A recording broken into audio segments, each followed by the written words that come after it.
So something that really caught my attention recently was this news about nationwide civil defense mock drills. They're set for May 7th, 2025. Yeah, I saw that too. And it's not just any drill, right? Apparently these are the first big ones, like nationwide since the 1971 war. Yeah. That's quite something. It really is. And the timing, well, it seems pretty significant. It's coming right after that awful terror attack in Pahalgam, Kashmir. Yeah. That was April 22nd. Exactly. Just a few weeks ago, 26 people lost their lives there. A truly devastating event. And it definitely ramped up tensions between India and Pakistan again. Absolutely. The reports about how it happened near Pahalgam in the Baizaran Meadow, militants targeting tourists, and those horrifying accounts, eyewitness footage apparently showing Hindu men being separated, it just highlights how tense things are.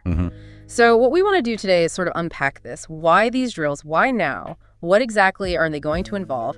And maybe what this tells us about India's security thinking right now. Right. We've been looking at the government directives and sort of the background information that's come out about this decision. Okay, so the catalyst seems pretty clear. Pahalgam, April 22nd.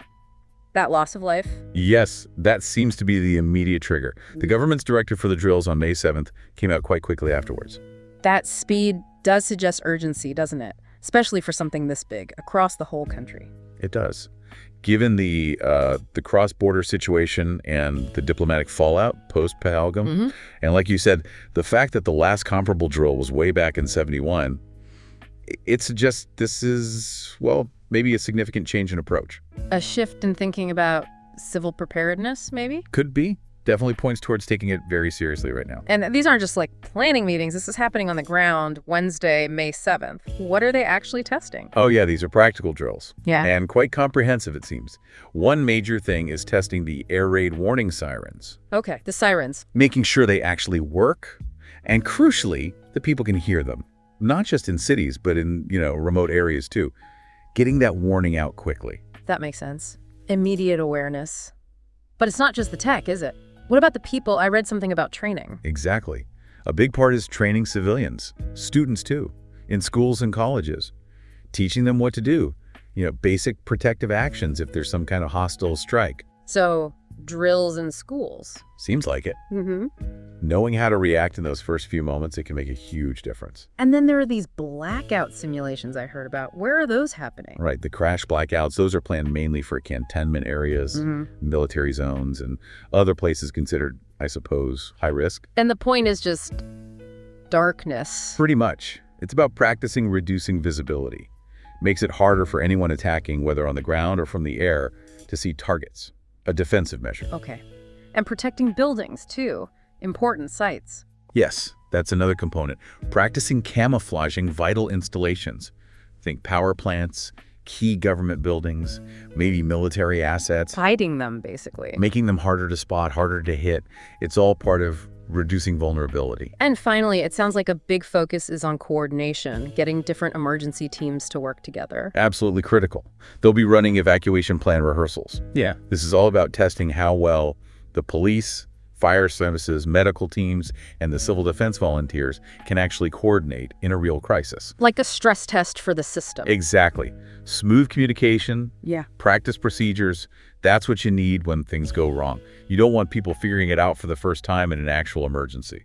So looking at the bigger picture, this feels like a move towards a more, integrated approach, linking up the military side and the civilian side of preparedness. I think that's a fair assessment. It looks like a proactive push to improve how disaster and crisis management works overall. Identifying where the coordination gaps might be, based on past experiences perhaps, and trying to fix them. Trying to build confidence, maybe? Public confidence? That's likely a part of it too, yes. Yeah. Showing that there are resilience frameworks in place and that they're being actively tested and improved. And the timing again, just before the monsoon season, which often brings its own challenges, and with the ongoing border situation. It feels strategically timed, certainly.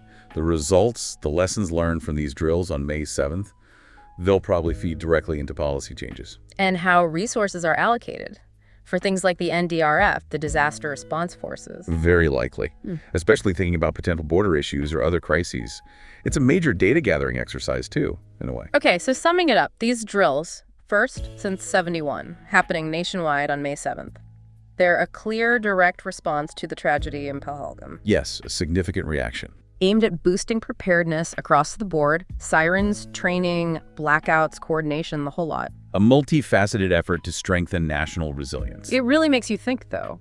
When a nation undertakes something like this, these big security exercises, how do you balance that? Balance what, exactly? Well, the need for security, for preparedness against, individual liberties and just the normal flow of daily life for citizens.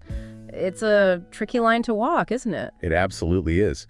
How societies prepare for really serious threats while still upholding their core values. That's a constant challenge, and maybe something these drills bring into focus for everyone.